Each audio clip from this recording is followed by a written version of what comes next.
Hey, everybody.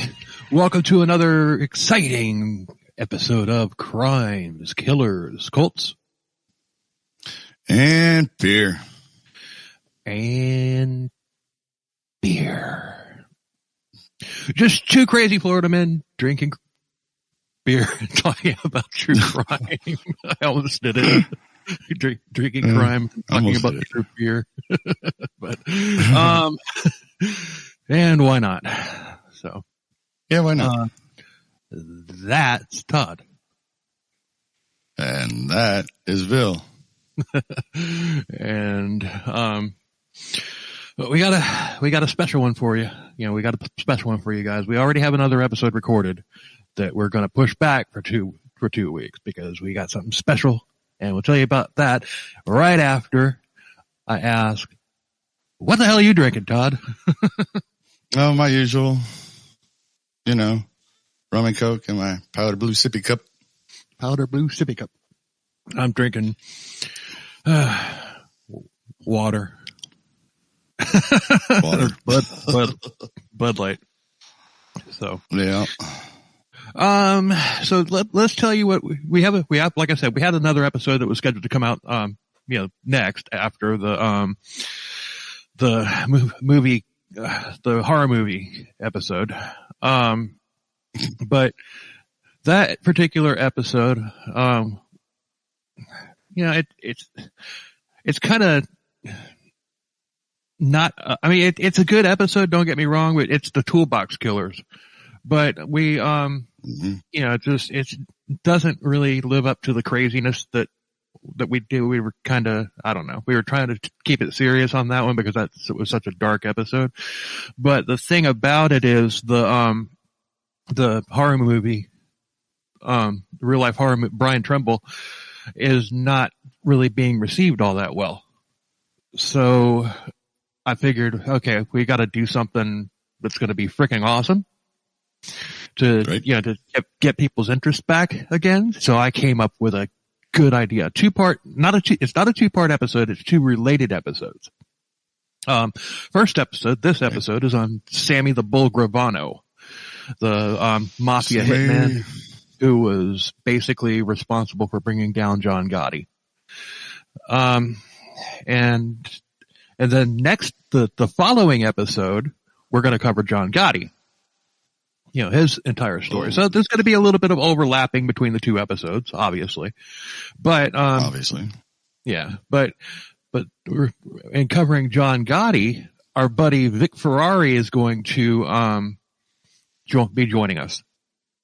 The author who's a retired New York City detective. So now he didn't work on the Gotti case, but, I'm sure he'll have some really good insight into the story. Oh, yeah, I would think so. Mm-hmm. So we're getting into the Mafia now. So, but before we get started, Vic has started a podcast of his own. Oh, cool. And I don't have the name of it in front of me. It's in my notes somewhere, but I don't have it right in front of me. But we'll link it. We'll link it in our notes. So there's not much there yet. He just started it, but I imagine that that guy's a hell of a talker. He's funny. He's and he's just really interesting guy. So we're looking forward to doing that. And then after the Gotti episode, then we'll drop the Toolbox Killer episode. Sound like a plan? Cool. Sounds like a plan to me. Cool.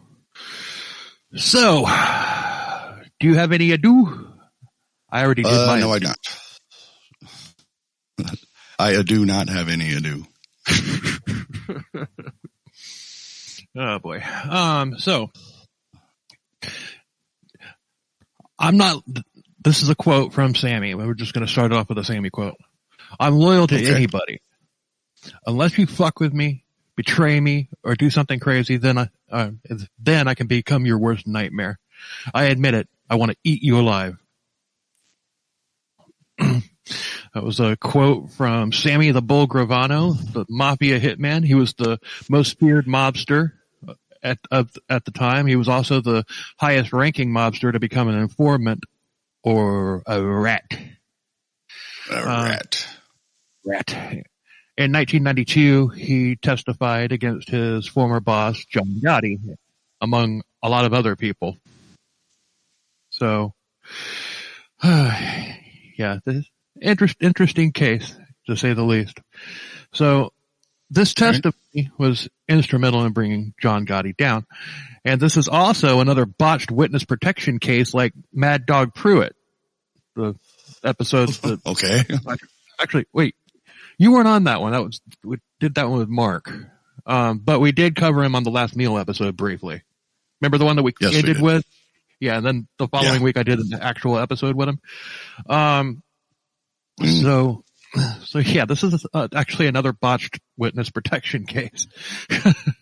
So great. So after his testimony, Sammy was placed in witness protection and sent to Arizona, but instead of laying low, he wrote a book, went on TV, and started a crime ring.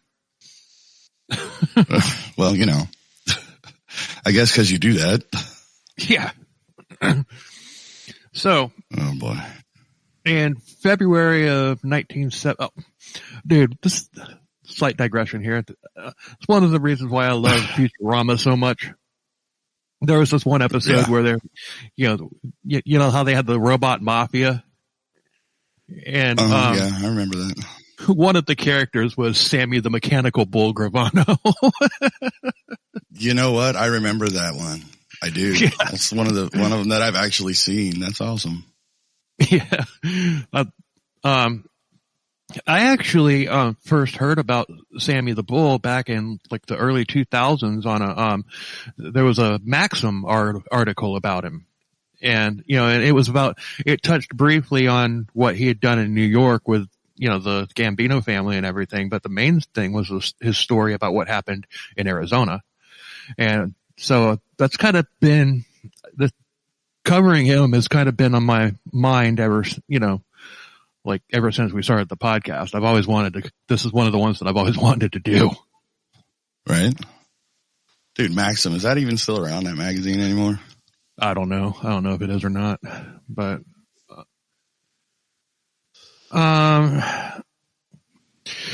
so in February of 1970, Joe Colucci was a bricklayer, and he hunted, and he was considered to be a tough guy.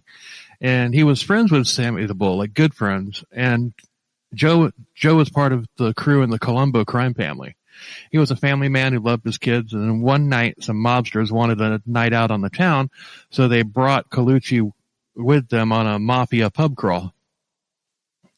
And they headed out, and Colucci didn't want anybody sitting behind him in the car. He sat in the back seat. And later that night, after some drinks, he was loosened up and he sat in the front seat. And Sammy was in the back seat, catty corner to him. So he pulls out a .38 out of his pants, and he puts it to Colucci's head, and he fires. They dumped the body, and then Sammy fired several more shots into him for good measure. And this was Sammy's first hit. And this order came from the top. So he had to do it even though they were friends.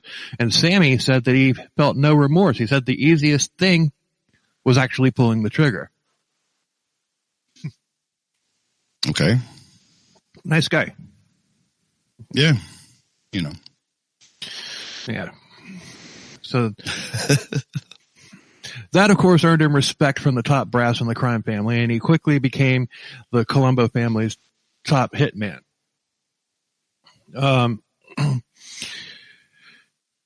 And he also rose up in the ranks. So Sammy grew up in Bensonhurst, a tight-knit Italian neighborhood in New York City.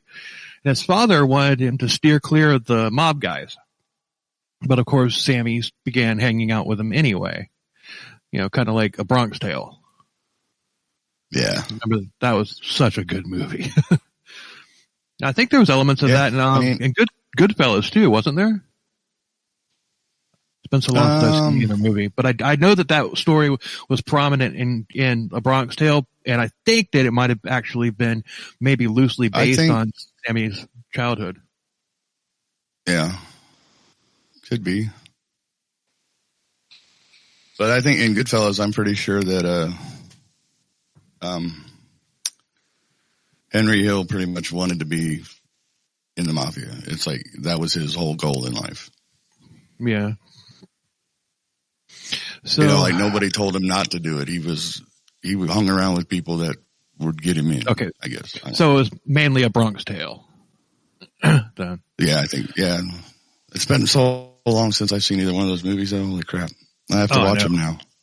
Yeah, because I mean, I remember watching. I've only seen a Bronx Tale like a couple times, and I remember loving that movie. So yeah, I've only seen it once. But I do remember the scene where the bikers, that was friggin' intense. Anyway. I'm going to cut this part out, but that's literally exactly what Farnsworth said.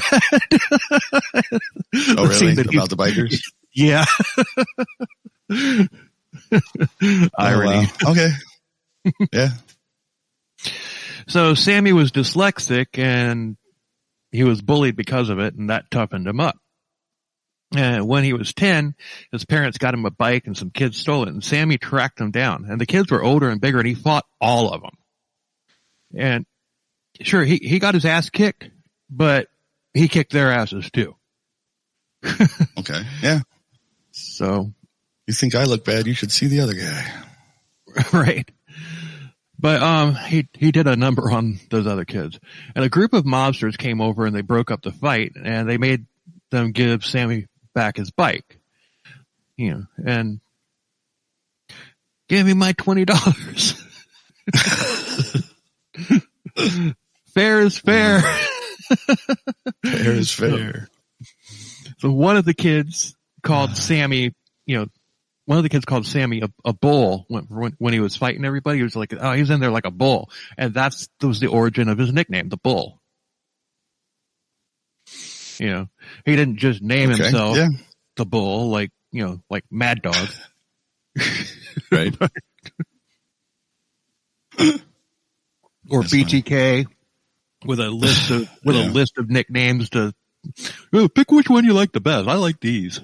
Fucking idiot. I like these. Oh God. Yeah, we brag on BTK so much. I've been thinking. Uh-oh. Maybe we should revisit that episode. Redo it. It's been long enough. It's been over a year. All right. And maybe for episode 100, we'll redo BTK. All right. And we'll do it properly. Yeah. Yeah, we can do that. I'm okay with that, I guess. I don't know. But we'll leave the other two episodes up. Just for comparison's sake. Oh, all right. Yeah. Sure. Yeah. Cause I think that,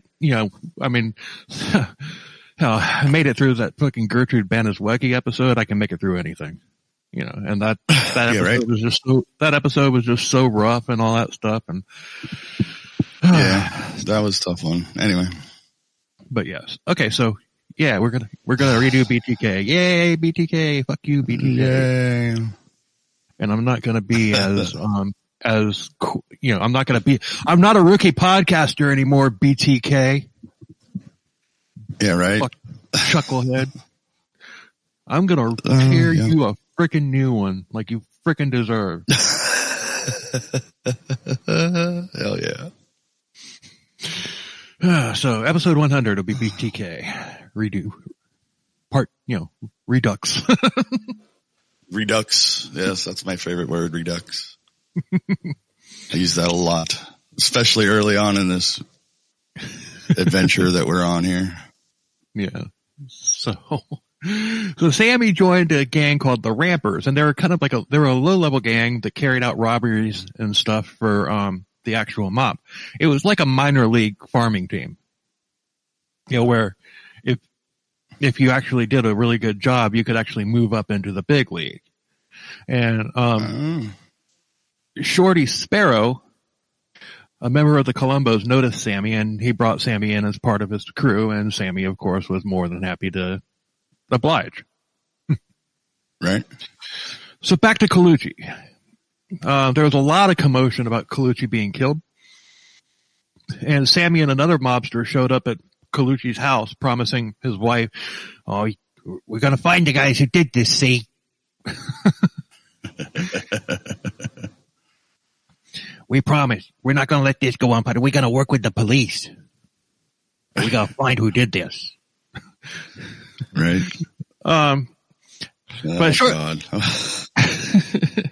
But shortly later, Sammy moved from the Colombo family to the Gambino family.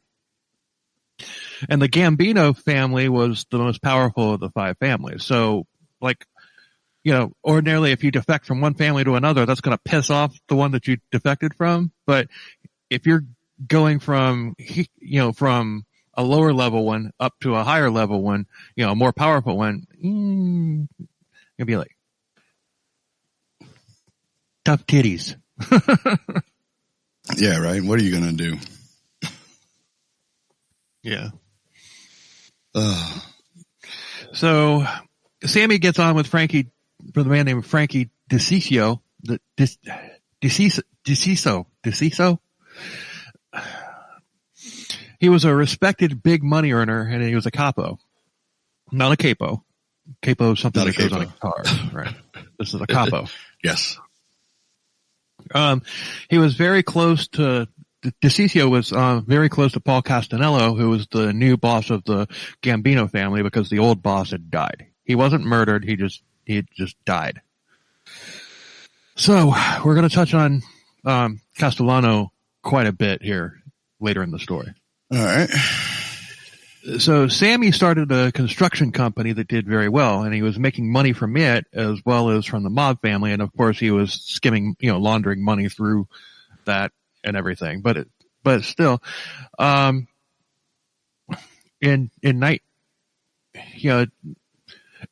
of construction in New York City ran through the mob. All of it. There's not a square foot of concrete in New York City that's not mob connected. Right. So, well, yeah. In 1976, he became a made man in the Mafia, and he was stoked because he had made the big time. Yeah. Back in 1971, Sammy had met Debbie Sabita, and he fell hard for her, and they were married rather quickly. And she had no clue about the Mafia. I mean, she knew that he was part of the Mafia, but that was like, she didn't know anything about it other than he was in it, and they sometimes do bad things. That's all she knew. Okay. Sometimes do bad things. Yeah. So right. She stayed purposely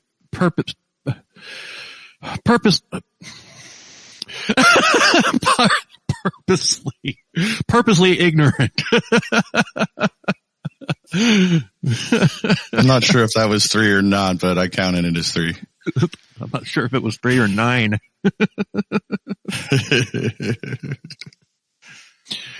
But they had 2 kids, and Sammy was a big, a good family. He loved his family.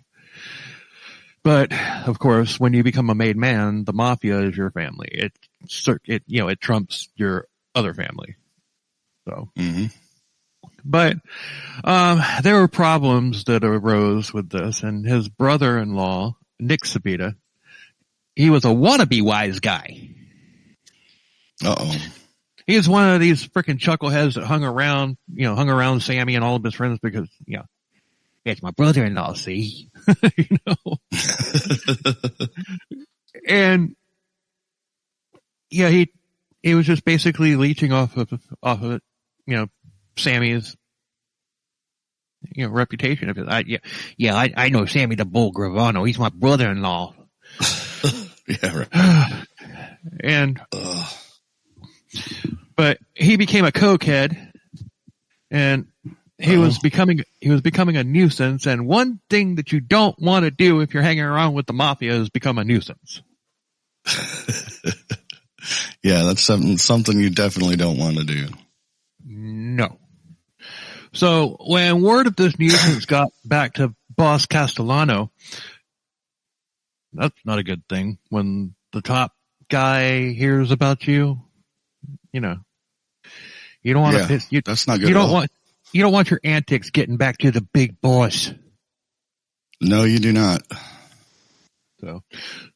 So Castellano puts a hit on Sabita, which of course goes to Sammy, who has no other choice other than to carry out the hit. Yeah. Damn. Have you seen the Jerky Boys movie? I have. Like once a long time ago. I've only seen it once, but I've heard their albums hundreds of times. Yeah. But this, Sabita guy, his brother-in-law reminds me of that Brett Weir character. That's what I think of when I think of him. I'm a whacker, see? I whack people for the mob, see? Yeah, exactly. Oh, yeah. Anyway.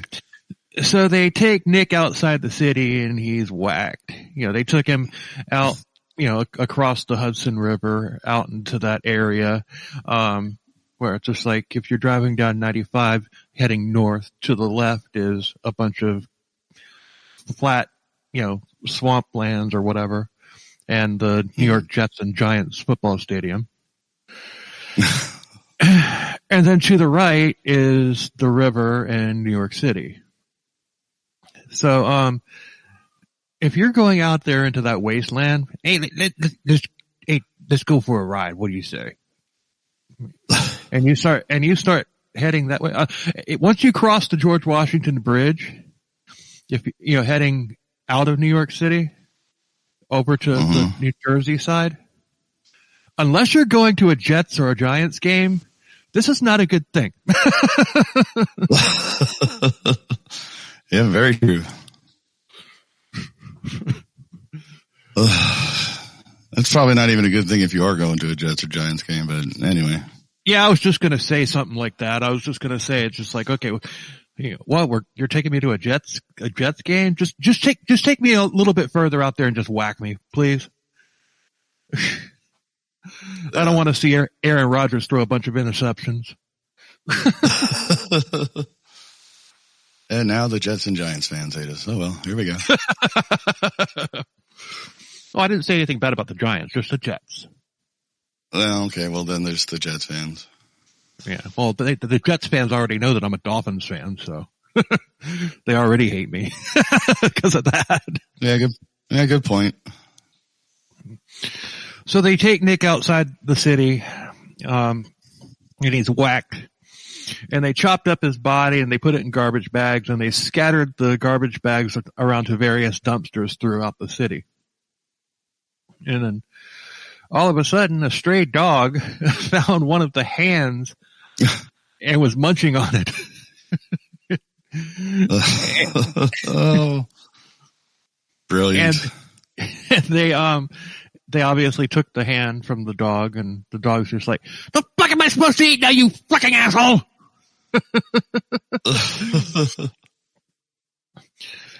But it was used to identify Nick because of a ring that he was wearing, which, well, you've got his hand. Why not just run the fingerprints? Well, he might not have been in the system at that point, so who knows? Yeah, it's possible.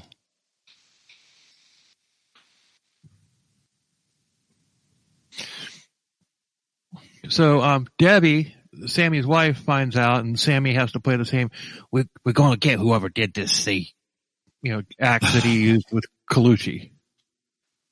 Right. So Sammy himself, between his construction business and the Mafia money, he was making about $45,000 a week, and that's in 1970s money. Ouch. Yeah. That just, no, wow, just ouch. Damn, that's...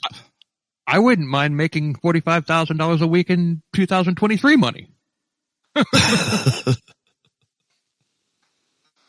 Yeah, that's God, that's still a lot of money. Holy shit. Maybe I should be a whacker.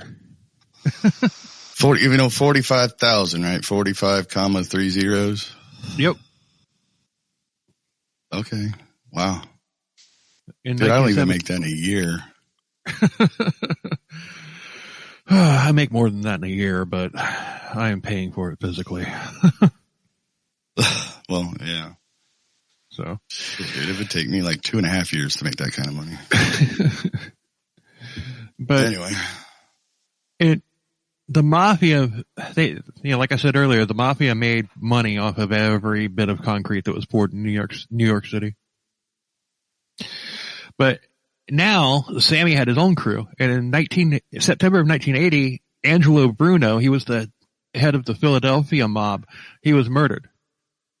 And this sent ripples up to New York City, not to mention splitting Philly into two factions. Nicky Scarfo, one of the underbosses of Bruno, he has one faction, and the other faction by a man named Johnny Keys, and he was a prominent member of the Philly family as well, but he wasn't like an underboss. He was just somebody that just kind of there. Mm-hmm. But both sides were fighting for control, and the five families in New York, they decided that they were going to throw their support behind Nicky Scarfo, and they decided that Johnny Keys had to go. And so you've got five families in New York. Philadelphia has one, and no room for two, apparently. So basically the New York crime families basically, we're basically pulling the strings of the Philly crime family. Oh, absolutely. Yeah. So Castellano ordered the hit on Keys, which of course went to Sammy, and it was going to be a high visibility hit as well. Other crime families knew about this hit, and the fact that it was given to Sammy shows how much he was respected and trusted, because this was a hit where absolutely nothing could go wrong. Yeah. The plan was for Keys to be fed information that Castellano was backing him. And Sammy tells Keys that he's going to meet Castellano at a place of Keys' choosing, where he'll be safe. Okay. This sounds like a scene right out of the fucking first Godfather movie. Yeah, right. Have you seen those yet? That's a big negative. Of course. So, I will watch them one day. I'll get to it. I swear. just watch 1 and 2. I mean, if you like 1 and 2 enough, then go ahead and watch number 3. 3 is not bad, but it's the weakest of the trilogy. That's what I've heard, and not just from you saying it. I've other people have told. Yeah, I mean, too, so. Godfather 3. I'll watch them. Godfather 3 didn't suck. It's just the weakest of the 3. That's all. Right. Okay. And that freaking series on Paramount Plus, God, about the making of The Godfather, that was freaking awesome. I mean, that was, you would think that, a TV show about the making of a movie wouldn't be all that. No, this was riveting. It was really good. All right. I'll watch. I'll check that out too if it's still there. I'm sure it is. It's called The Offer. But Offer. Okay, I'll check it out. Yeah, but you got to watch the movies first, at least 1 and 2. Well, yeah. But so Sammy was actually so convincing that Keys actually got into a car with him. Oh. So when Sammy got there, Keys sees a suspicious van. It was not a camper van. It was not a camper van. And he points it out to Sammy, who at that moment grabbed him. And then a couple other people jump out of the van, and he's dragged into the van and he's subdued. And Keys knew exactly what was happening. And he just sat there. This is how it ends. It's basically being a man. He knew he was going to die. There was nothing he could do about it. So he was going out with honor. Okay. And this is a really interesting part of the story. They drove him to a remote part of Staten Island, but they had to let some time pass before they actually killed him because they were waiting on orders of exactly what to do. So they were waiting there for hours, and at that time, Sammy, he and the other people that were there, had started talking to Sammy, and they actually started to like and respect Keys.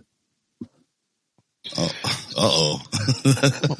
So finally the orders came in, and Sammy told him that he would, he's like, sorry, wait, that's what I got to do. And he's like, I understand. But Sammy told him that he would treat Keys like a man up to the last second. He said there would be no pain and it would be quick.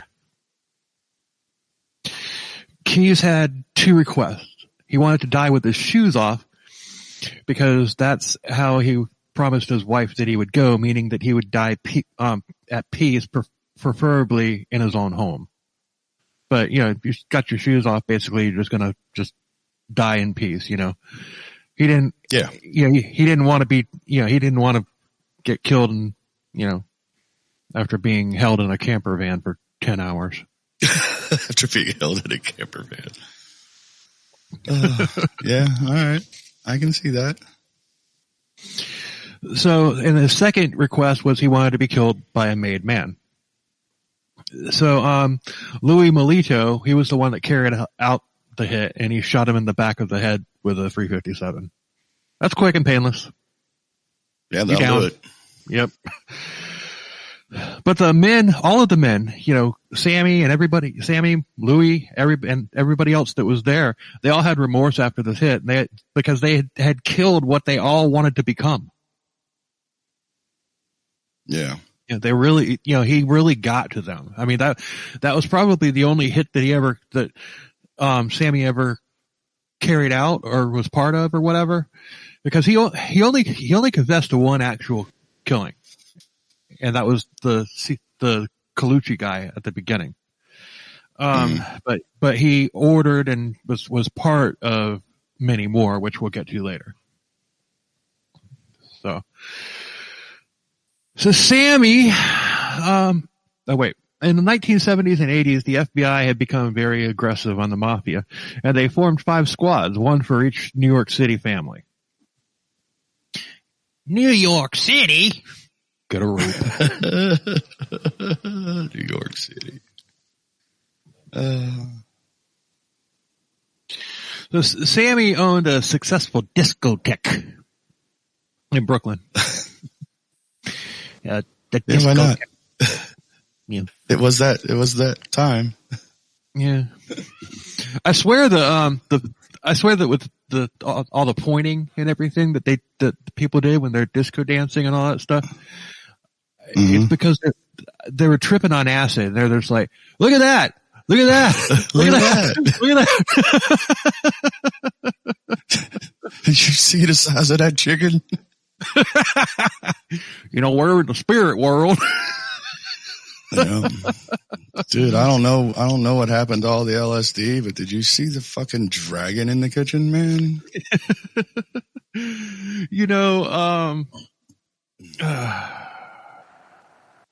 I just completely forgot what I was going to say. Oh well. But, I remember what I was going to say. I have never seen Saturday Night Fever. Really? Never seen it. Yeah. And I started to watch it one time, and they're in this freaking club. They all have these freaking zombie drone looks on their faces. They're all like standing in line going, doing all that crap with the point. And I just turned it off. I'm like, nah, I can't do this. I can't watch this. Well, dude, that's what they did back then. It's just the way it is. I'd like to get in a time machine and go back to what was it, Club 54 back there? Yeah. Studio 54. Studio 54. Me, you, and a bunch of other people and everything just go into one of those discotheques and just start a mosh pit.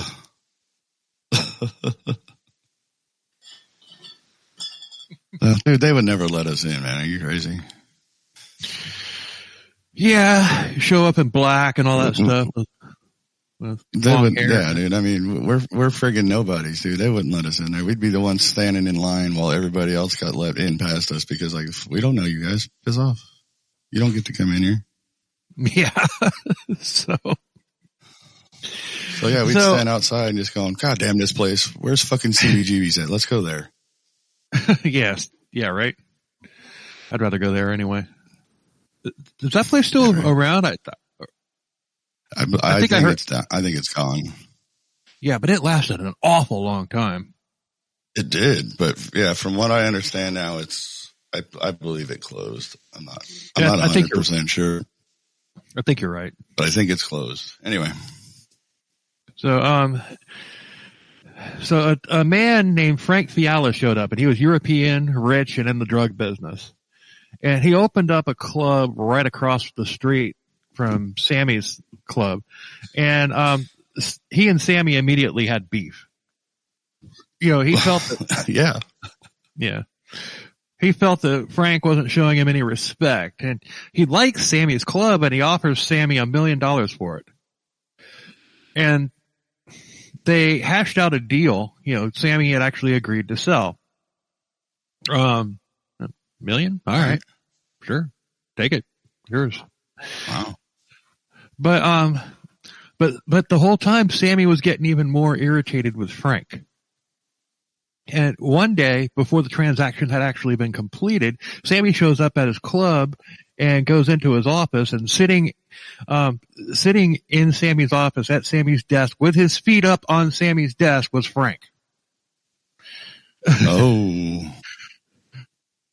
This is not going to end well. No, it isn't. This is not going to end well at all. No. So, he had been bossing Sammy's employees around like he owned the place. And, this pisses Sammy off, but then Frank frickin' pulls a fucking Uzi out from underneath the desk, and he points it at Sammy and tells him to get the fuck out of his place. Not a good idea there, Frank. Not a good idea at all. Well, shit. All right, here we go. This would be an appropriate time for the saying, you do know who I am, right? Saying? Yeah. Yeah. Oh, there's rarely a good time for that, but it would be appropriate in this situation. Indeed it would. Indeed. So Sammy leaves, and he is fucking pissed because, I mean, dude just ran me out of my own fucking office with a machine gun. Yeah, right. I mean, I swear that's a scene out of a movie too. Yeah. Wow. I mean, they made a deal, right? He agreed. They had agreed in principle. It just hadn't been finalized yet. No money had changed. So he was just there thinking it was his. Mm-hmm. That would be like, like somebody gonna be dead soon. Like me saying, "Hey, Todd, I'm gonna buy your house." Okay, I like your house. I want to buy it, and you're like, "Okay, yeah, all right. I'll charge you this amount for it." Okay, okay, that's fine. We'll get our attorneys together. We'll go over it and everything. And then the very next day, I'm in there raiding your refrigerator. Yeah. Yeah. No, I get it. Yeah, that's just that guy's crazy. What he's thinking, because he's not going to be around much longer. Nope. So, like I said, Sammy leaves, but then he decides that it was time for Frank to leave too. And when I say leave, I mean leave the earth. Yes. So how long do you think Sammy waited? Take a guess. Oh, Jesus. How long would Sammy have waited? I don't know, an hour or two, maybe? You're not far off. Later that night at 2 a.m., Frank left the bar. Sammy comes up behind Frank and tells him to turn around. And when he does, Louis Melizzo shoots him once in each eye. Bang, bang!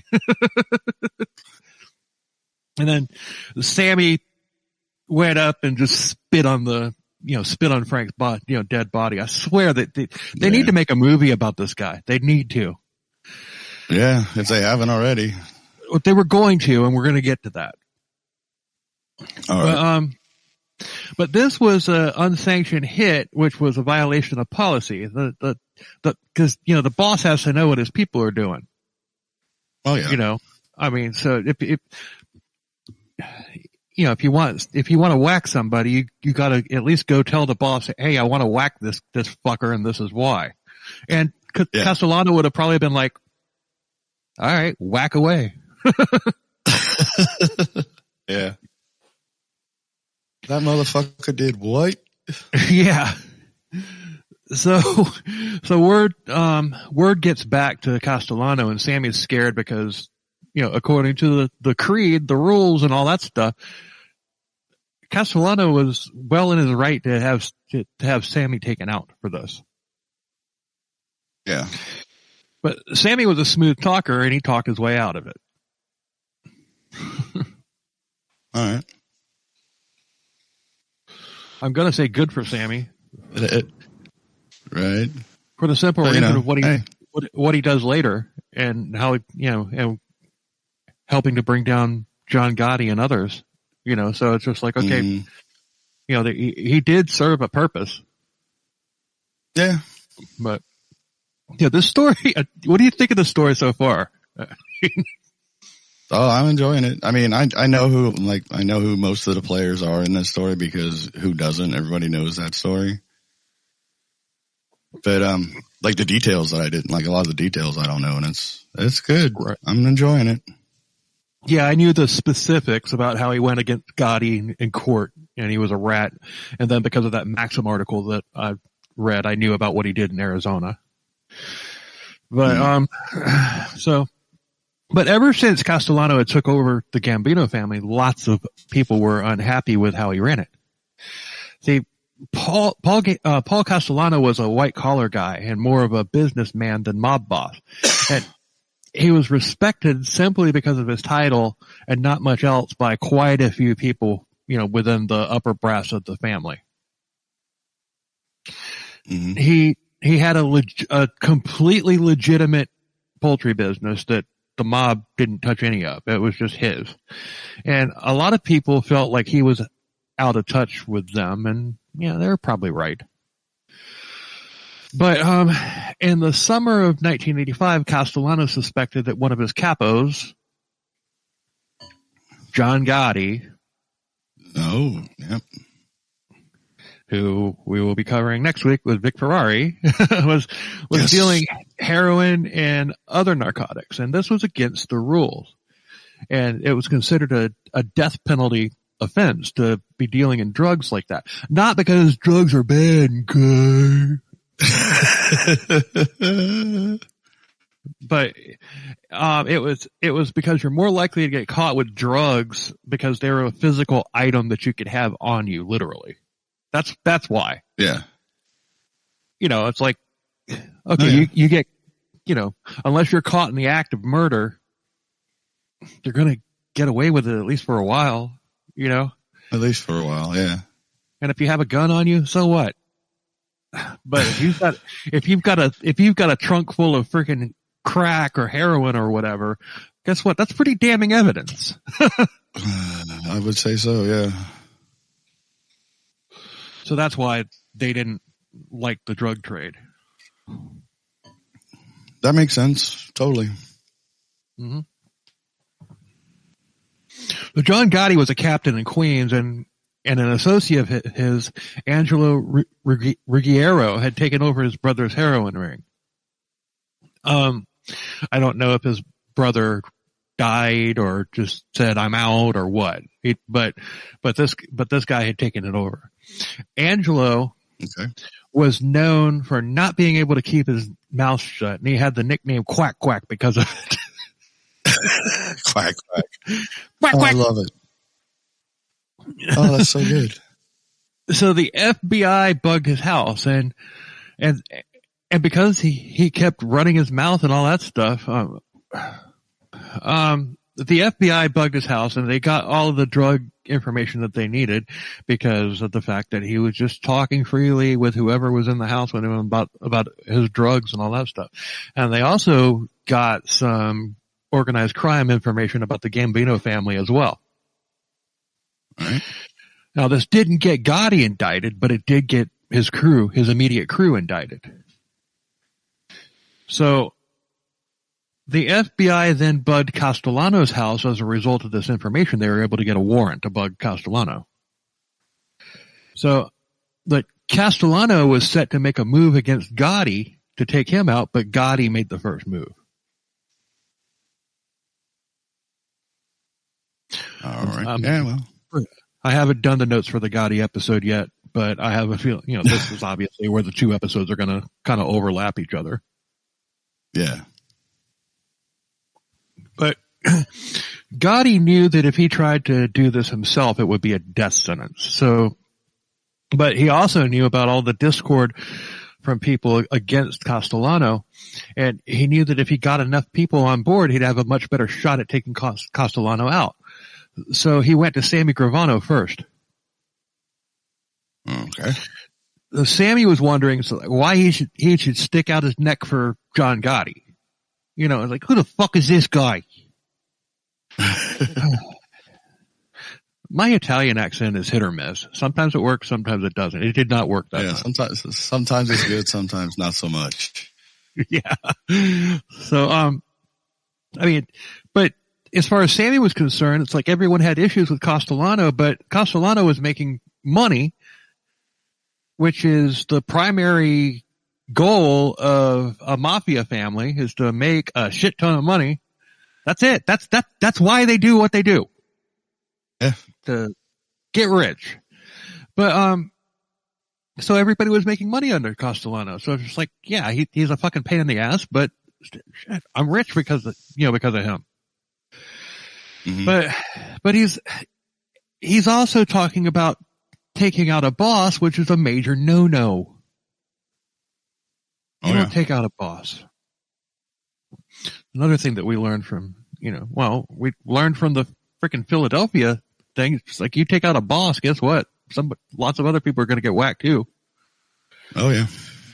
But it didn't say who took out that Philadelphia guy, but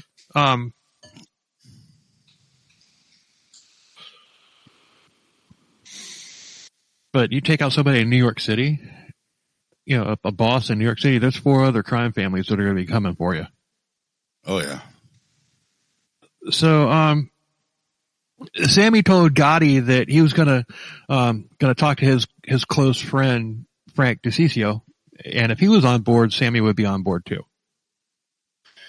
So, Sammy went to Frank. He said that, and Sammy said that if we do this, Gotti does not deserve to be the boss. Sammy said that Frank should be the new boss. And Frank said, and this is brilliant thinking, and I'm not even being sarcastic, I'm being serious. Frank said that Gotti's ego would never let him be the number 2 guy. And he said that if they did this, Gotti could be the new boss, but he and Sammy could basically control him behind the scenes without him knowing it, without him realizing it. Basically a puppet. Yeah, okay. Kind of like our president now. Oh, did I say that out loud? Yeah.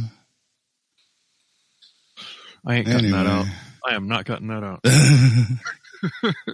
Everybody knows it's true. Even if you voted for the guy, everybody knows that that's fucking true. Yeah. Maybe I did vote for him. Maybe I didn't. You'll never know. Right. But, he also said that if Gotti starts acting like a fool, that the 2 of them would kill him. All right. So Sammy agreed, and they decided to go through with the hit. Now, this was very risky because, like I said, it did not have the okay of the other 4 families, and there were going to be serious consequences for this. Yeah. December 16th, 1985. Paul Castellano left his attorney's office. He and his driver, Tony Bellotti, drove to a steakhouse in New York City, and DeCiccio had let people know where Castellano was going to be. Sammy had come up with this plan. He was banking on the fact that the streets were going to be crowded with Christmas shoppers, giving them cover from, chaos and distraction, diversion and all that stuff. Mm-hmm. There were 11 people that went to the hit, including DeCiccio, Sammy, and John Gotti himself. There were 4 shooters, and these shooters didn't even know that it was Castellano that they were coming there to hit. Mm. They were just told that they were just told that it was a target, and Mafia hitmen, they take out targets. That's what they do. So they were wearing white trench coats and fur hats, Russian fur hats. So they looked like Russian. They looked like Russian hitmen. And the reason for that was because somebody tried to describe them, they'd be describing Russian hitmen, and they were all dressed the same, literally. So it's just, that's the perfect plan, I mean. Yeah, that's thinking, that's for sure. Yeah. Unlike some of these other chuckleheads that we cover on this podcast with their ingenious plan. This actually was an ingenious plan. This actually was a good plan. Yes. All right. So Sammy was across the street in the car, watching John Gotti, or watching with John Gotti. Uh-huh. So John Gotti on a handheld radio tips off the shooters when Castellano had showed up. The guys come up and they open fire into the car, like bang, bang, bang, bang, bang, bang, bang, just like freaking Bonnie and Clyde's car or whatever. Mm-hmm. Yeah. And Castellano and his driver were both killed, but nobody saw the shooters, and they got out of they just hauled ass and jumped into the car with Sammy and Gotti and took off. Wow. All right. So the media dubbed this the Christmas hit, and everybody in law enforcement and the media, pretty much everybody was scared that this was going to be the start of a mob war. Like in the street, just mob war, something that hadn't happened since like the days of Prohibition, Mm-hmm. But law enforcement actually thought that Sammy and Frank DeCiccio were going to be on the warpath looking for whoever had done this, because they hadn't made but because both of these two, they were Castellano's guys. Right. So now Gravano rapidly shot up in rank, and Gotti was, Gotti was just basically being Gotti, just basically begging to get caught, which we're going to get to, and he of course eventually was caught. Yeah.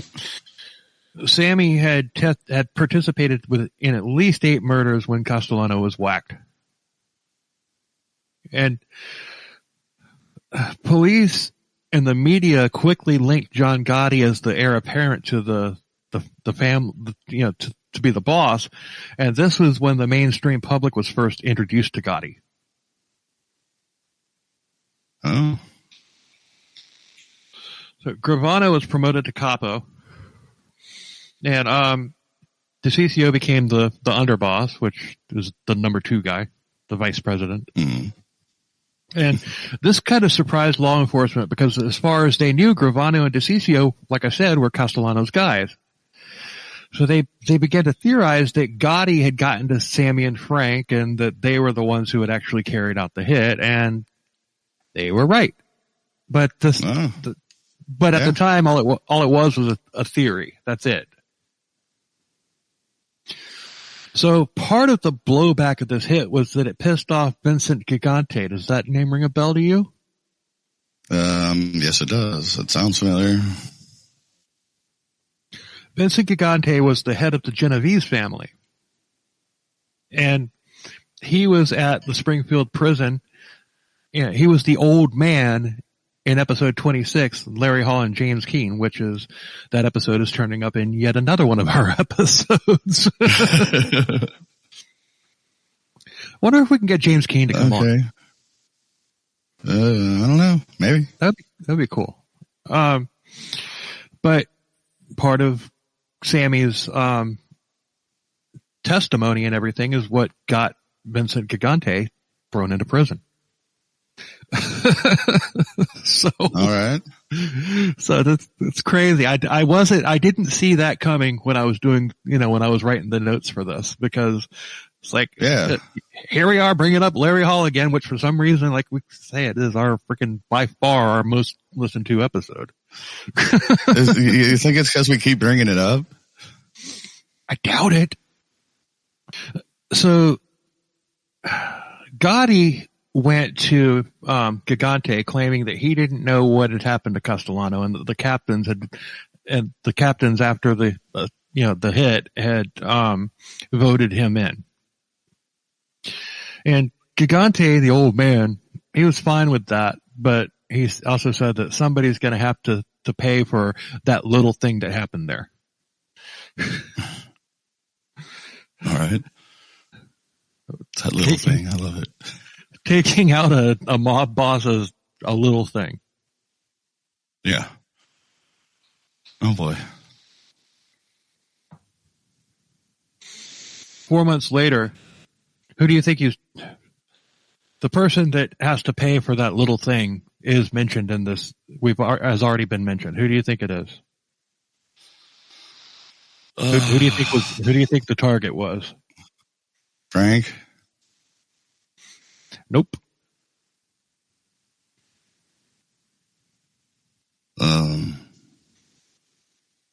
Who else have we talked about? I don't know. Gotti himself? It was John Gotti himself. He was the target of the hit. Oh wow. So I did not know, obviously. Yeah, apparently Gigante was not okay with that little thing that happened there. Yeah, obviously not. But 4 months later, Frank DeCiccio and another guy were at a bar, a club that Frank owned, and they left and they went to a car and got in, and then boom, a bomb goes off. Oh. Frank and the other guy were both killed like instantly, and they said she could hear the blast like a half a mile away. So that was a hell of a bomb. But Sammy was inside the club when the bomb went off, and he ran outside to DeCiccio. He was cradling him because that was his, like his closest friend. Mm-hmm. But like I said, this hit had been intended for Gotti, and they had no suspects. And Frank, DeCiccio was the underboss, and so Sammy moved up in rank again, becoming the new underboss. And as far as the media was concerned, Sammy and Gotti were like BFFs. Okay. Yeah. But really the opposite was true. Well, yeah. But I mean, I get why they would think that, Anyway. Well, yeah, because they were always seen together, and, how flamboyant and public John Gotti was. Mm-hmm.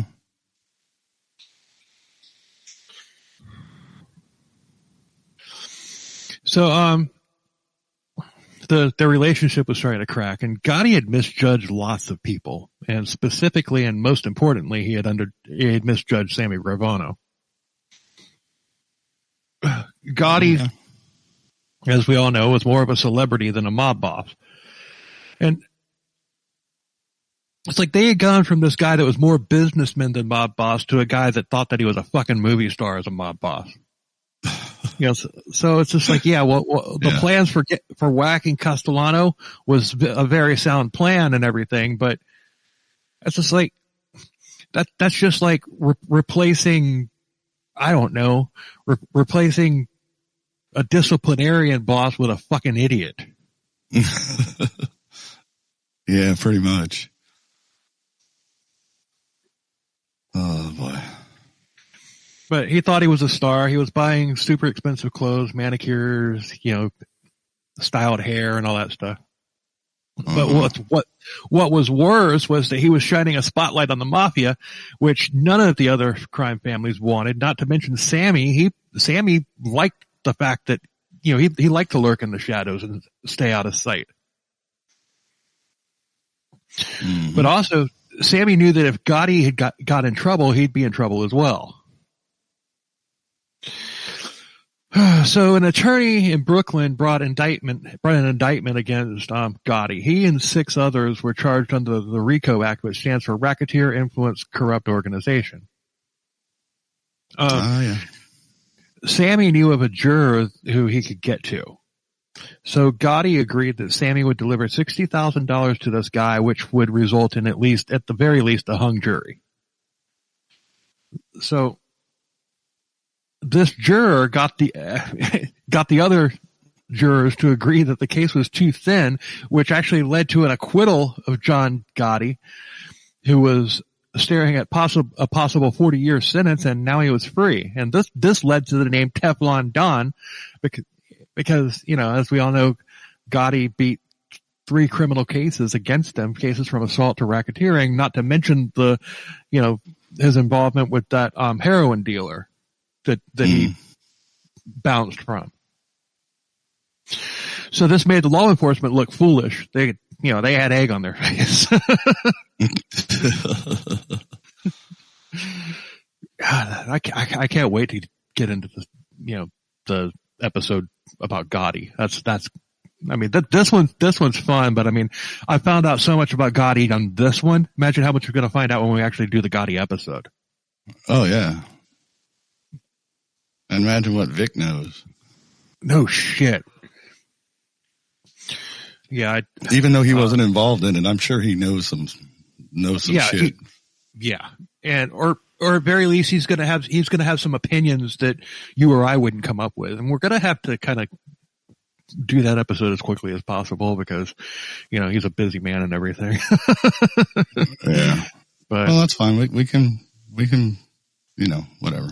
And if he has to leave before it's over, that's fine. It is what it is. Yeah. What time? Okay. I know we talked about this. 5 o'clock. What time? 5 o'clock. Yeah, we can, dude, if we can do it in like an hour and a half or something, just like blow through it. Yeah, an hour and a half with no digression. I'm expecting that episode will be about the same length, content wise as this one. But, yeah. You and I, we're going to make it longer than, just burning through it because we typically don't just burn through things. Oh yeah, that's true. No, I know. Anyway. And so, speaking of burning through things, or not burning through things. No. No, just, here we are. Yeah, I got it. I picked it up. I'm just saying here that we're talking about shit that we're doing next week when we should be talking about what we're doing right now. Right. Irony. Thy name is CKCB. Yes. Yes, indeed. So even while awaiting trial, Gotti was ordering hits. In June of 1986, Gotti ordered Gravano to kill a longtime Gambino family member, and a captain, Robert DiBernardo. He made porn. And he brought in lots of money through that. And I'm not talking about kiddie porn. It's just straight porn. And back in the 80s, there was no internet where any chucklehead with a cell phone could make a porn video. Yeah. So. Yeah, that's true. But there were video cameras, so any chucklehead with a video camera could do it. Yeah, but how you got to get it distributed.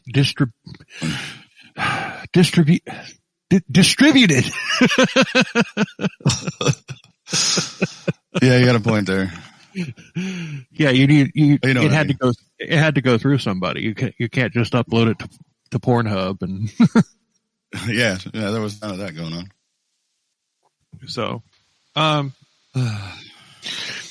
but he brought in lots of money. He was a good businessman. He was also well respected and everything because of the fact that he brought in a shit ton of money off of the porn that he was making and distributing. Distributing! Fuck! I'll just do 2 for that one. Oh man. Oh, God. All right, here we go. But Gotti decided that DiBernardo was talking against him behind his back. So on a hunch, he orders a hit. And Gravano even tried to talk Gotti out of it.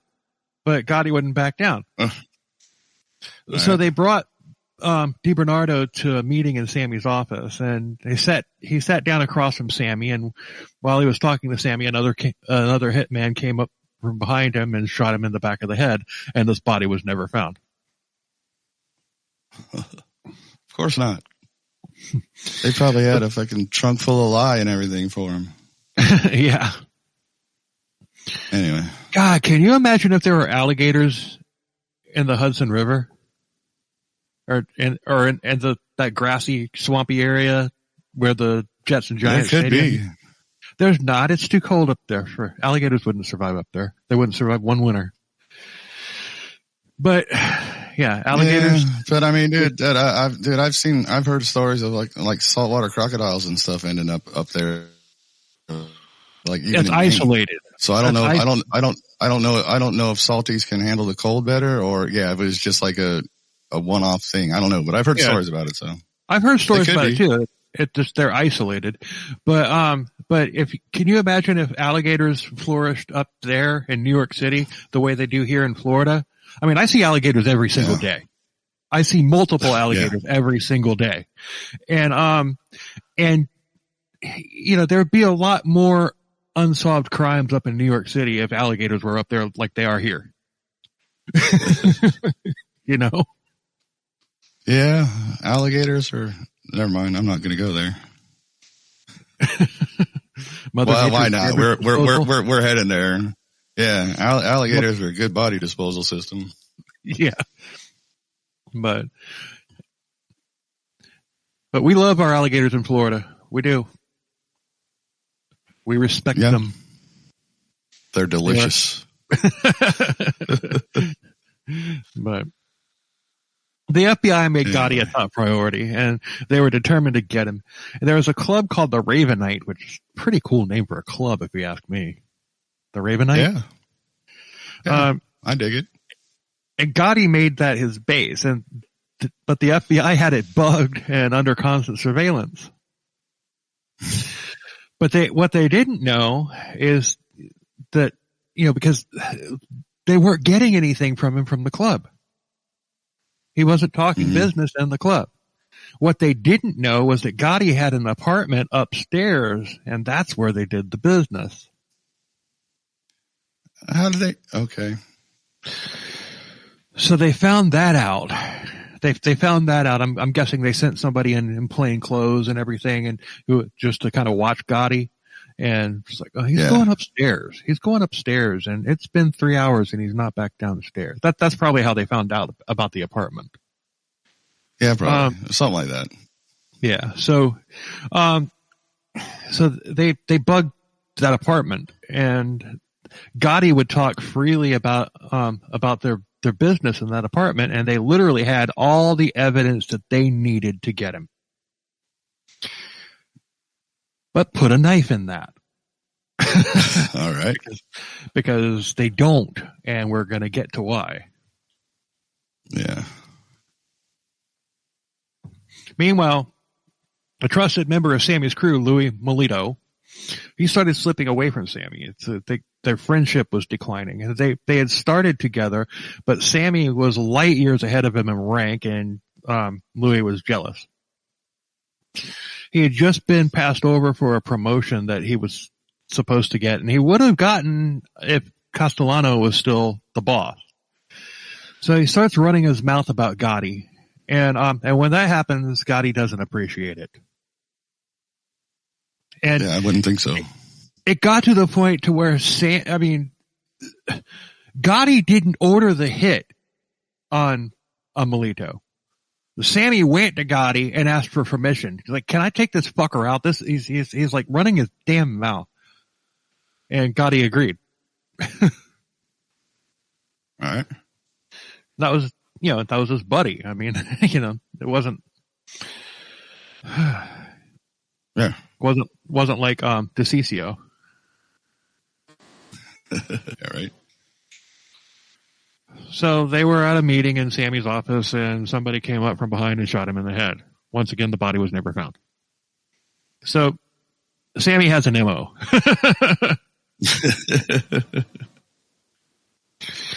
So in 1990, the media started reporting that Gotti was going to be indicted again for the suspected murder for the suspected murders and for racketeering. The plan was for Sammy to disappear, so that if Gotti got arrested, Sammy would still be able to control the family. All Smart right, plan. yeah, that makes sense. Yeah. So Sammy did take off, but he didn't like being away from his family, so he came back early, and that's what the FBI was waiting for. That's why they didn't get him right then. When they had all that evidence on tape, that's why they didn't get him, because they wanted to get everybody together and just bam, get them all at the same time. Mm-hmm. They wanted to basically cut the head off of all of the snakes, Yeah, all at once. Oh yeah. So that's why they waited. They had gotten the information of this plan from the Bugs, but they had also profiled Sammy, and they knew that he wouldn't stay gone for very long, because they knew that, he was a family man. He didn't want to be away from his wife and kids. Mm-hmm. So they just waited. And, so he comes back as predicted after several weeks, and then Gotti summons him to the Ravenite, which that didn't really sit well with Sammy, because everybody knew that the place was being watched. Yeah. And he was right. And he was right, because literally he was nabbed right as he walked through the door. And at that point, once they had Sammy, they ran in there and arrested Gotti. They got the top 6 of the family tree. They got them all within a couple hours. Just bam, bam, bam, bam, wow. bam, bam, bam. I really love this story. I really love this story. I mean, it's this is one of my favorite stories that we've done. Yeah. And like I said, this is one that I've wanted to cover ever since we started, but all I knew was the end of the story and a little bit of the New York side of it. But I've always wanted to cover this story for a long ass time. But, so Sammy was charged with multiple murders, labor racketeering, all of which would result in life in prison, and Gotti was charged with similar charges. All right. Now, I sense a rat. This is where Sammy turns to the dark side. As it were. Well, the darker side. Yeah. Actually, no, this was Sammy's attempt to come back to the light. Yes. He was already to the light. Yeah. But it was revenge motivated. At the hearings, the pretrial hearings, the tapes were played. And while in the courtroom, Sammy heard the shit that Gotti had been talking about him behind his back. Uh-oh. That can't go well. No. He's calling Sammy a greedy liability, saying that every time a partner disagrees with Sammy, he kills them. Sammy obviously didn't like what he was hearing, and it pissed him off. He realized that, it confirmed what he already knew. Gotti was not a friend, and that he was setting up Sammy to take the fall.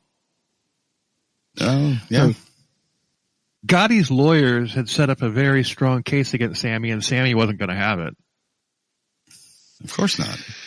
So Gotti had turned on Sammy, so Sammy called the FBI.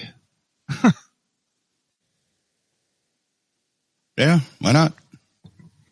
He was going to cooperate with the government, and when Gotti found out, he was blown away with disbelief, and I would have liked to have been a fly on the wall when, his attorney went to Gotti and just like, oh, guess what? Sammy is singing like a fucking canary.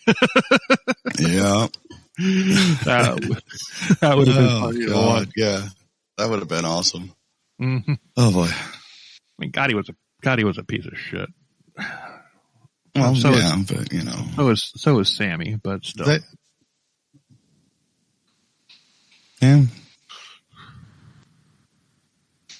But this move wasn't without risk, obviously. Sammy had put a target on his back for the mob. You know, and not just from the Gambino family, you know, but from the other 4 families as well. You don't frickin' rat. You know, and this was, you know, this was significant because this was the first time in the history of the world that, like, an underboss had ratted. This had never happened before.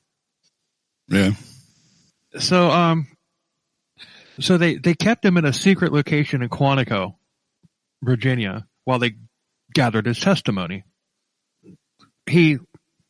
When you make a deal like that, if you're a criminal and you make a deal like that, you got to spill the beans on everything. Excuse me. All right.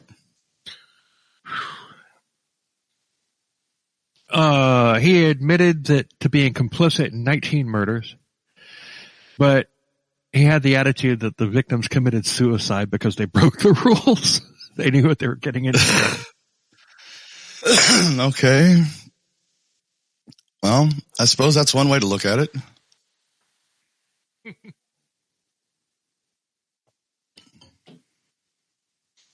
I mean, why not? Yeah. And March 2nd of 1992, Sammy takes a stand against Gotti in court. And flyers have been made and put up all around the courthouse with a rat with Sammy's face on it. Like I said, this is the first time that somebody that high up in a mafia organization had ever broke his vows to testify against a boss. Yeah. So Sammy's role in all this was to interpret and tell what was going on in the audio tapes. It's like, what did that mean? Well, that meant this. What did that mean? Well, that meant this. You know. So, and he was very thorough. Some victims, some victims' families were finding out exactly what had happened to their family member. Like, his brother-in-law, like Colucci from the beginning, you know? Yeah. You know, just like all of this is coming out. And, but Sammy also said, like I said earlier, he had only pulled the trigger in one of the 19 murders, and that was his first hit, the one that got him recognized as a capable hitman. So, the fireworks really started when the details of the Castellano hit were revealed, and the media ate that up. Because up until it was unsolved, and it probably would have stayed that way too. I mean, they the same thing with all of these murders. I mean, you know, I looked on Wiki, and they basically had a write up of all of the victims and stuff, and I'm not really going to do that because, like, most of these victims are mafia people. They're criminals anyway. So it's just like it's not like it's not like BTK and covering the Oteros and telling stories about them. These are other criminals, and this episode is going to be long enough. I don't need to go over the backstories on 19 victims. Yeah, we don't need to do that. Well, 17, because I gave the backstories on 2 of them. Yeah. Well, you know. Gotti's defense was trying to spin it as Sammy being an out-of-control tyrant. But Gotti was found guilty on all charges, and an FBI agent in an interview said the Teflon is gone. The Dawn is covered with Velcro, and every charge in the indictment stuck.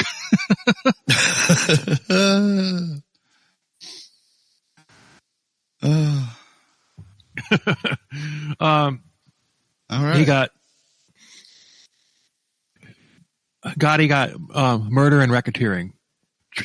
Convicted of 5 murders, and he got life without parole. So Sammy continued to testify for a long time, and he still hadn't been sentenced yet. That would come when they were done.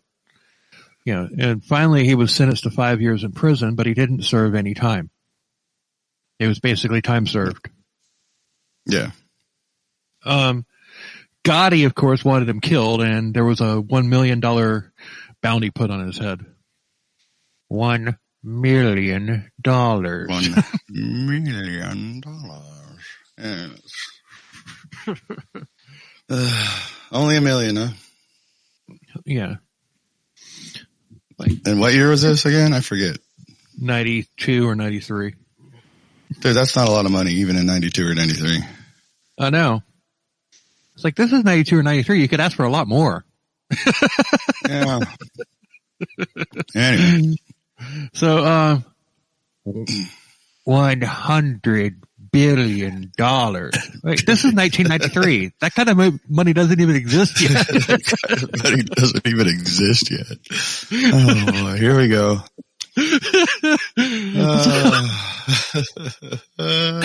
Fuck. All right. So he entered witness protection and he got a new identity and he was going to disappear. He even had plastic surgery to change his appearance.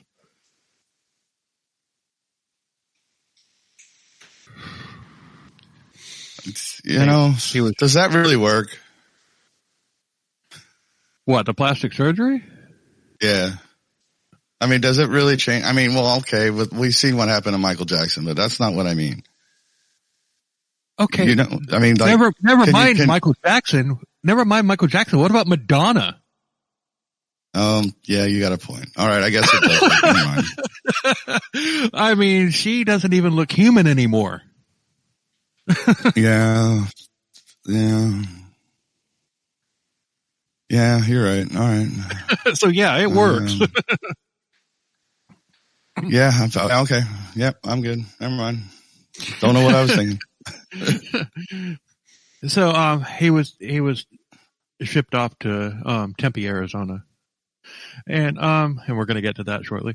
But in 1997, he came out of hiding and he had written a book about his life called Underboss. And he was, interviewed on ABC's Turning Point.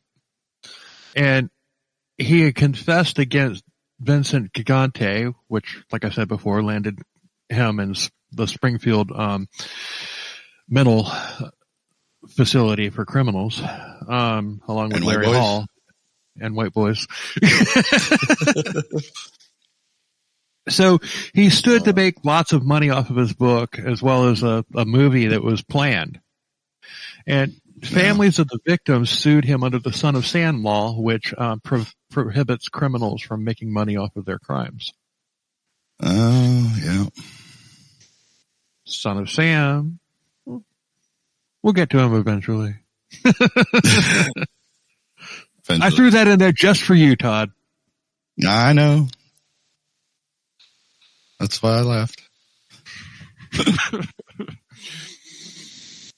So, under witness protection prior to all this, Sammy had started a construction business and a restaurant. His wife ran the restaurant and they were doing really well.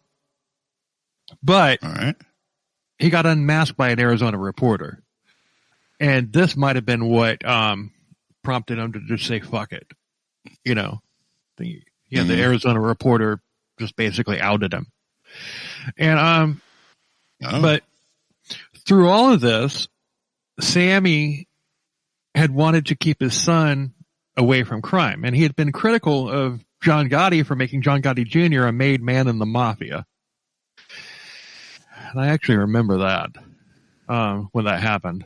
But one day Sammy discovered that his son Gerard and his friend Mike Papa were selling ecstasy pills outside of a club in Phoenix. And he wasn't happy about it, but instead of setting his son and his friend straight, he mentored them.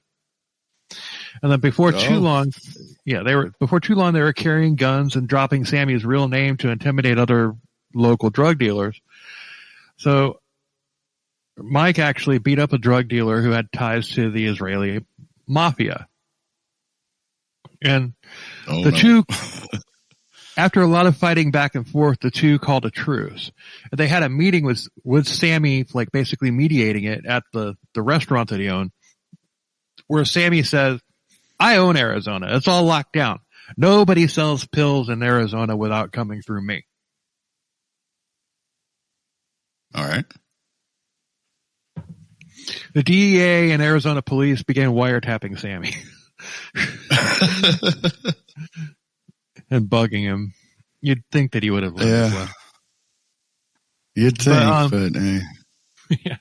February 24th of 2000, the DEA and state police served 14 warrants, and they arrest Sammy, his wife, his son, his daughter, and 41 other people. Damn. His wife that was purposely ignorant about the mob, yeah, she was in on this. Yeah.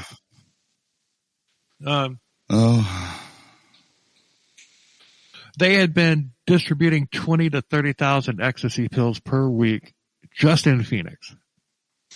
And they were making Jesus. yeah. Well, I can actually remember back in the early 2000s about Phoenix area being like a big time ecstasy hotspot. I remember that prior to reading that article in Maxim. I remember hearing that like one of the biggest hot spots in the United States for ecstasy was Arizona. I remember that. Yeah. All right. Wow. I think it seems like I do remember something about that too, but man, just hearing that number though, that's a week. God damn, that's a lot. Anyway. Mm-hmm. Would have been a good place to go get laid.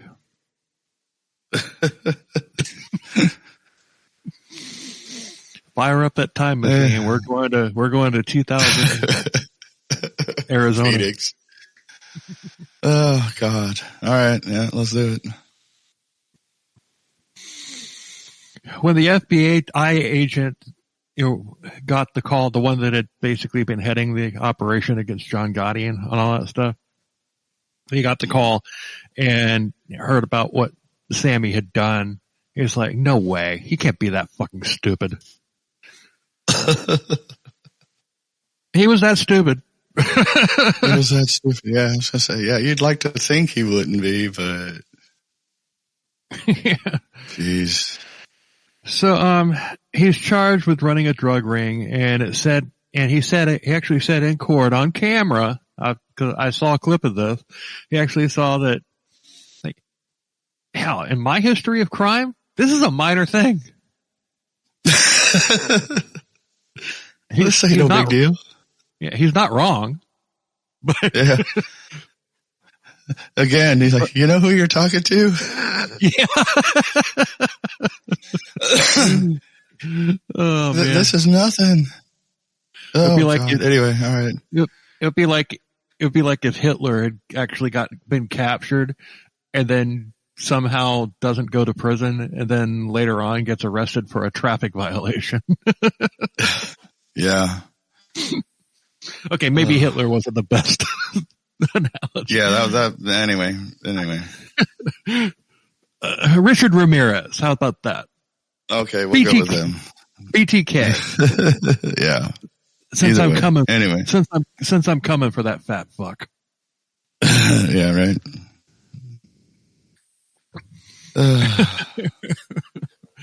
And you know what, BTK? You're not even the first person to be covered twice on this podcast.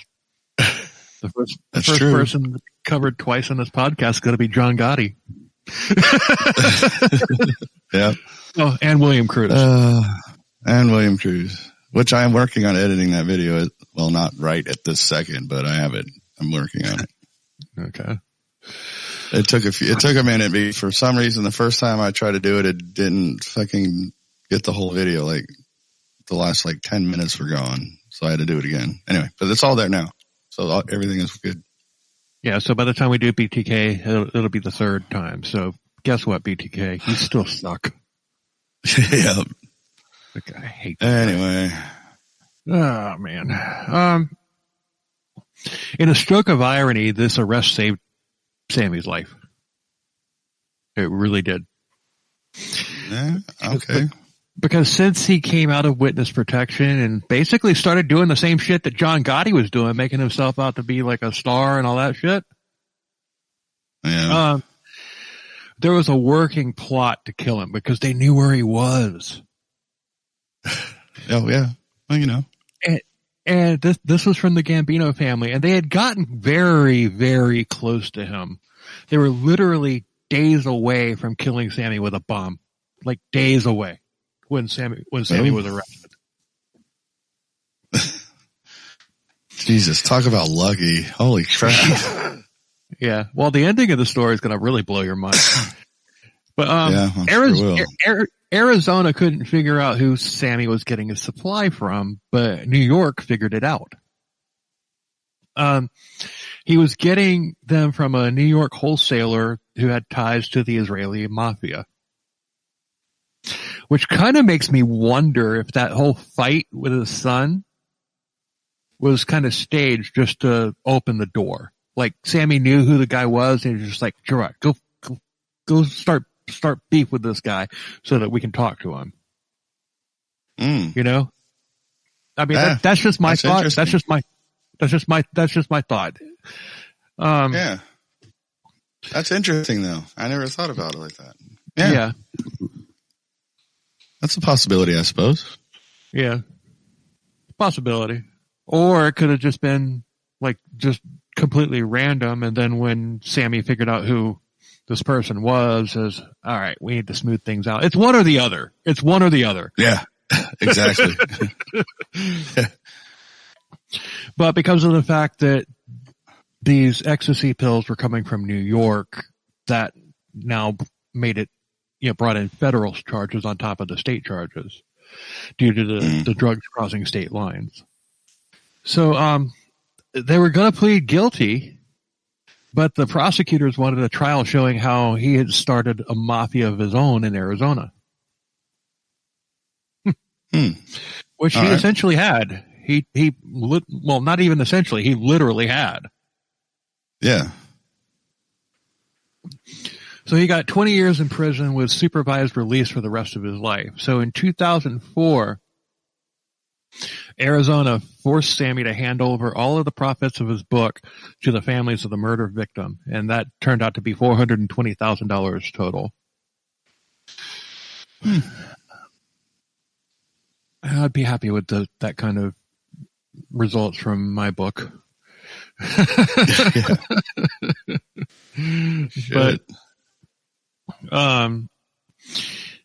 But Sammy was released in 2017, and he had lost his teeth in prison, his hair.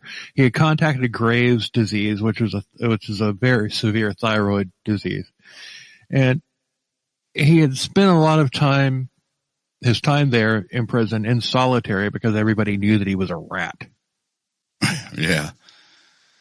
So basically he's lucky to be alive. So like I said, he was released in 2017, and he has something in common with us. Take a guess.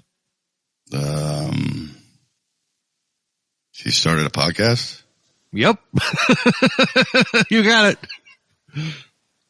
Well, that was the only thing. My only other guess was like, what, he's a musician? He That's has the a only other podcast. thing I can think of. He has a pod, and I'm probably going to listen to it because they, in the documentary that I used for the bulk of this information, there was a lot of clips from his podcast. Mm-hmm. In fact, that's where a lot of this information comes from. From the documentary was from the podcast, and in addition to like court records and whatnot. But the podcast is called Our Thing with Sammy the Bull Gravano. However, I mean, he's got quite a few episodes on it, and the last entry on the podcast is in February of 2023. There hasn't been another one since then, so I don't know what's going on. Maybe the Gambinos got him. I don't know.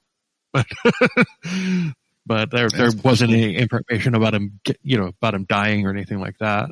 But from February to what are we in June? That's a long time to go without releasing an episode when you're being consistent, which he was. Yeah. I don't know. Maybe he just got tired of it. It happens. Maybe he just got over it. He was just, I'm done. Forget this. Yeah, maybe. Anyway, who knows? I'm sure he has a lot more listeners than we do. Yeah, he probably does. Anyway, That's it. That's all I got. So yay, we got through it. That was a really, really good story. I really liked that story. Yep, I did too. I really enjoyed it. That was good. So, okay. Follow us on social media. Interact with us on social media. We'll give you a shout out. Damn, Yes, we want to hang out with you. We want to hang out with you guys. Yes, we do. Sees. So anyway, but yeah, we're gonna link Vic Ferrari's podcast and in the notes, and what the hell, I'll also put a link to Sammy's podcast on there, because I mean, really, I mean, he served his time. He was relieved.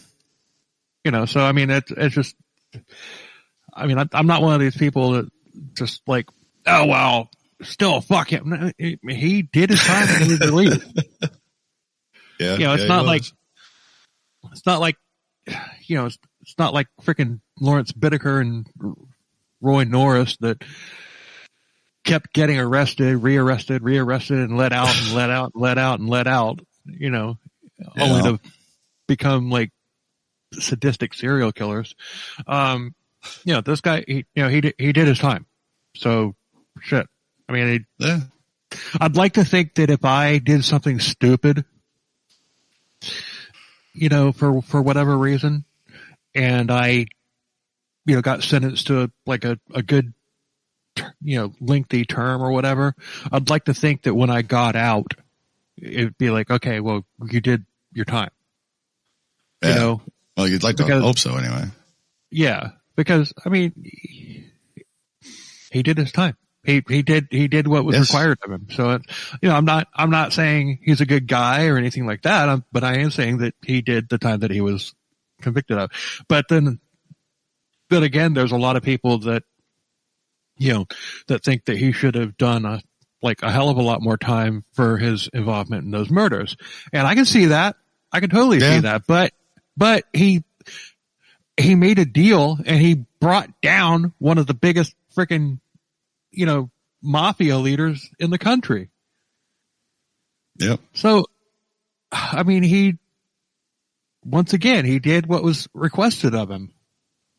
He followed through. He did something stupid by basically starting his own mob in freaking Arizona. And like I said, he served his time. Nobody died as a result of that. No, they did not. That we know of. That we know of. Anyway. So anyway, social media, hit us up and everything. Follow the podcast. I mean, we appreciate the hell out of you listening. This is definitely. It's a good episode, and as good as this episode was, I think you're going to like next week even more, because Vic, go back. I think it's like episode 40. I think it's episode 49 where we interviewed him about his books and everything. Awesome guy. And, so you're gonna like next week. So absolutely. So until next week, later. Cheers, everybody.